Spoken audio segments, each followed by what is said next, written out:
Before time itself, there was only Eru Ilúvatar, the One, the unseen creator.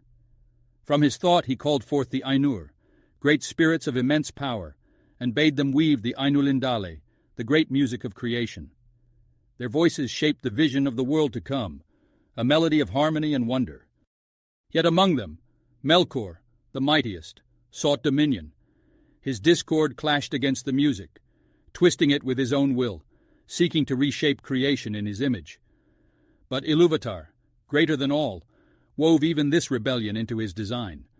And so, the vision of Arda was born, a world destined for both light and shadow, for beauty and war. In the beginning, there was only Ilúvatar, and from his thought came the Ainur, the first spirits. He bade them weave a song, the Ainulindalë, the great music of creation. Their voices rose in harmony, shaping the vision of a world yet to be. But among them, Melkor sought dominion, not harmony. His discord clashed against the melody, bending it to his own will, a force of chaos within the grand design. The music wavered, but Ilúvatar, greater than all, wove even Melkor's defiance into the song, forging strength from struggle. As the final notes echoed, Ilúvatar revealed the vision of Arda, the world of their making. It was not yet real, but soon the Ainur would descend, and the shaping of all things would begin.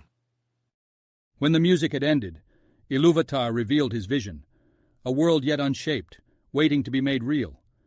Moved by its beauty, many Ainur chose to descend into Arda, becoming the Valar, the powers of the world. Each took a role. Manwë commanded the winds, Ulmo shaped the seas, Aule forged the earth, and Yavanna nurtured life.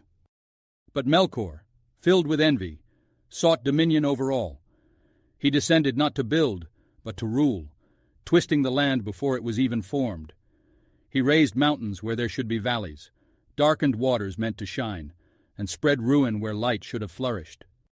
Thus, the first great struggle began, not with weapons, but with the shaping of the world itself. The Valar strove to create, and Melkor sought to undo it. The battle for Arda had begun.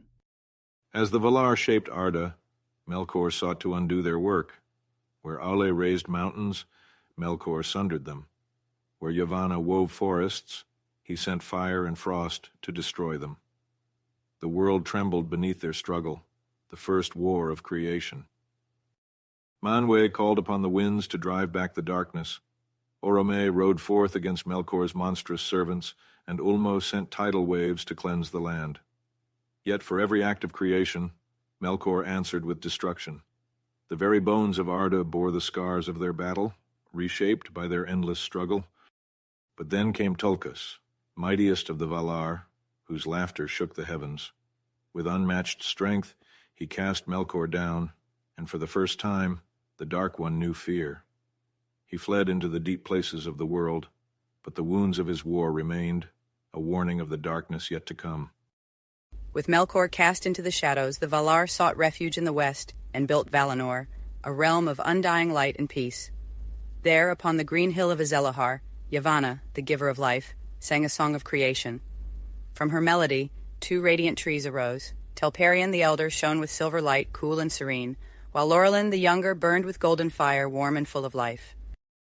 Their glow bathed Valinor in an endless cycle of twilight and dawn, surpassing even the stars. Under their sacred light, Valinor flourished. Rivers ran clear, fields bloomed in eternal splendor, and the air shimmered with harmony.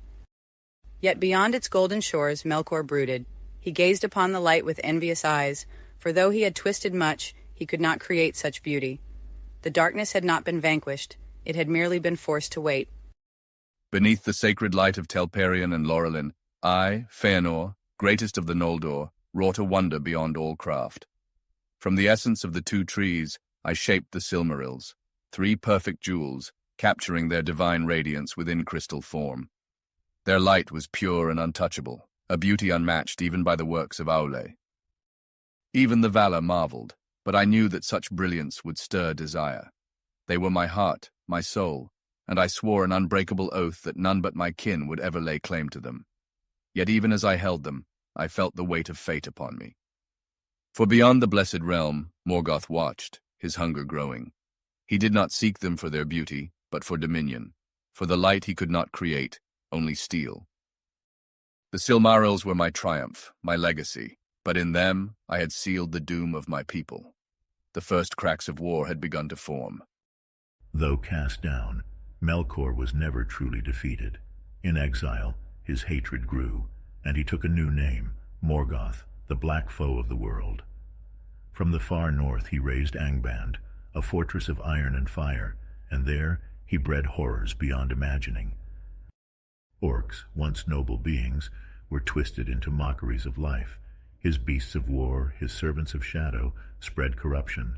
But above all, he longed for the Silmarils, the light he could not create, only steal. He did not act with force alone. His whispers turned kin against kin, feeding Fëanor's pride, stoking the embers of distrust. Even as Valinor bathed in golden light, darkness grew unseen, waiting for the moment to strike. Under the cover of darkness, Morgoth struck. With Ungoliant, a void of hunger, he crept into Valinor unseen. The Valar feasted, unaware of the doom unfolding. Then the unthinkable happened. Ungoliant's black mist smothered the land, devouring all light. The two trees, the heart of Valinor, withered as she drained their essence, leaving nothing but darkness. Silence fell, heavier than death itself. Seizing his moment, Morgoth stole into Fëanor's vault and wrenched the Silmarils from their resting place. Their light, once pure, now lay in his tainted grasp. As he fled northward, his laughter echoed across the empty halls of Valinor. The light was gone, and an age of darkness had begun. The theft of the Silmarils marked the dawn of an age of sorrow. Fëanor, driven by grief and fury, swore a terrible oath, binding his kin to a relentless pursuit, no matter the cost. The Valar grieved, the Eldar trembled, for they knew what had been lost. The light of the world had been stolen, and in its absence, war would be waged. Blood would be spilled, kingdoms would fall, and Middle-earth would never be the same.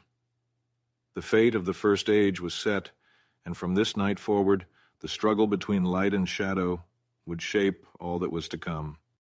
Thus the foundations of Arda were set, yet its fate remained uncertain. The light of the two trees was lost, and with it, the peace of Valinor. The oath had been sworn, an unbreakable vow that would shape the world in blood and fire. Shadows gathered in Middle-earth, and the first great war loomed on the horizon, but even in the deepest darkness, hope endured. The Silmarils still shone, and those who had lost them would stop at nothing to reclaim their light. And so the story continues.